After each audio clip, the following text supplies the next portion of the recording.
السلام علیکم ورحمۃ اللہ وبرکاتہ۔ بسم اللہ الرحمن الرحیم۔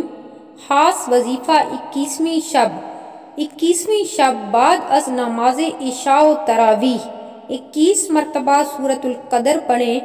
بسم اللہ الرحمن الرحیم۔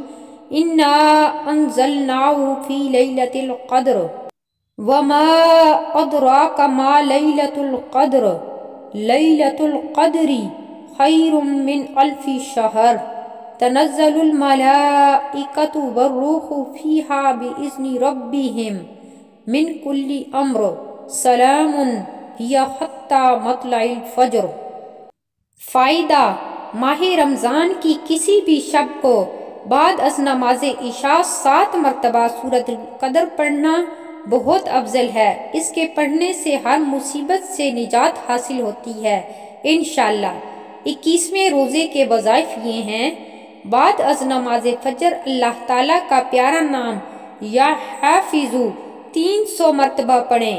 بعد از نماز ظہر اللہ تعالیٰ کا پیارا نام یا ناصرو 300 مرتبہ پڑھیں۔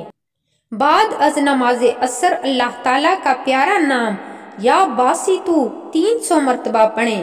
بعد از نماز مغرب دعائے جمیلہ 3 مرتبہ پڑھیں۔ بعد از نماز عشاء سورۃ طلاق کی یہ آیت نمبر 3 25 مرتبہ پڑھیں۔ وَيَرْزُقْهُ مِنْ حَيْثُ لَا يَحْتَسِبُ وَمَنْ يَتَوَكَّلْ عَلَى اللَّهِ فَهُوَ حَسْبُهُ إِنَّ اللَّهَ بَالِغُ أَمْرِهِ قَدْ جَعَلَ اللَّهُ لِكُلِّ شَيْءٍ قَدْرًا۔ یہ تھے ہمارے 21ویں روزے کے وظائف۔ ویڈیو پسند آئے تو اسے لائک کیجئے، شیئر کیجئے اور میرے چینل کو سبسکرائب کیجئے۔ جزاک اللہ۔ السلام علیکم ورحمۃ اللہ وبرکاتہ۔